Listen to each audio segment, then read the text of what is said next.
అందరికీ ముందుగా ఉగాది పండుగ శుభాకాంక్షలు. అసలు ఉగాది అంటే ఏమిటి? ఉగాది రోజున ఎందుకు ఉగాది పచ్చడి తినాలో తెలుసుకుందామా? తెలుగు వారికి అత్యంత ముఖ్యమైన పండుగ ఉగాది పండుగ. చైత్ర శుద్ధ పాడ్యమి నాడు జరుపుకుంటే ఈ పండుగ విశిష్టత ఇలా ఉంది. నూతన సంవత్సర ఆరంభం అంటే ఉగా అంటే నక్షత్ర గమనం, అది అంటే మొదలు, అంటే విశ్వ సృష్టి మొదలైన దినం. కాలగమనానికి నాందిగా ఉగాదిని పరిగణిస్తారు. అయితే ఉగాది రోజున ఉగాది పచ్చడి ఎందుకు తినాలో తెలుసుకుందాం.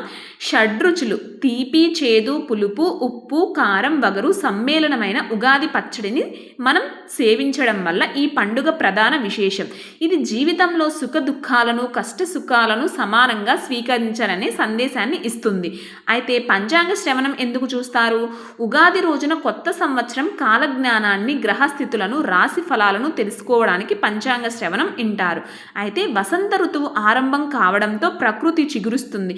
వాతావరణ మార్పుల వల్ల వచ్చే ఆరోగ్య సమస్యలను తట్టుకోవడానికి వేప పువ్వు, మామిడి బెల్లం వంటి వాటితో చేసిన పచ్చడిని ఔషధంగా స్వీకరించాలి.